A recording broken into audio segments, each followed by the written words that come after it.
YS Jagan పై ఇష్టానుసారంగా మాట్లాడిన బాలకృష్ణ కంటే పెద్ద సైకో ఎవరూ లేరని మాజీ డిప్యూటీ సీఎం పుష్ప శ్రీవాణి మండిపడ్డారు.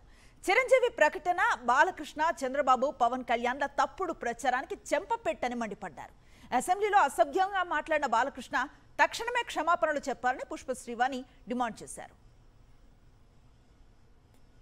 అసలు ఏ రోజైనా బాలకృష్ణ గారు హిందూపూర్ సమస్యల గురించి మాట్లాడారా? అసెంబ్లీలో ఏ రోజైనా ఆ జిల్లాలో ఉన్నటువంటి సమస్యల గురించి మాట్లాడారా? ప్రజా సమస్యల గురించి మాట్లాడారా? ఏ రోజు మాట్లాడింది లేదు. ఆ రోజు రాజశేఖర రెడ్డి గారు రాజకీయంగా ఆలోచించి ఉంటే ఈరోజు బాలకృష్ణ గారు ఈ సభలో జేబులో చేతులు పెట్టుకొని తల మీద కలజోడు పెట్టుకొని మాట్లాడే అవకాశం ఉండేదా?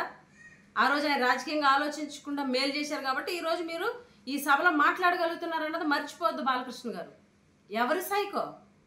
ఫ్యాన్స్ కనిపిస్తే కొట్టేయడం ఎవరు సైకో? మీరు కాదా? ఫోన్స్ ఇసిరేయడం, ఆడియో ఫంక్షన్లో మహిళలను ఉద్దేశించి కించపరుస్తూ, మహిళలుగా మేము మాట్లాడలేము ఆ వ్యాఖ్యలు, అలాంటి మాటలు మాట్లాడుతూ, మీ సినిమాల్లోని జుగుప్సాకరమైనటువంటి డ్యాన్స్లు వేస్తూ, మీరు ఒక గౌరవ శాసనసభ్యుడిని మర్చిపోయి ఇవన్నీ చేస్తున్నటువంటి మీరు అనుకోవాలి సైకో. సర్టిఫికెట్ ఎవరికి ఉంది?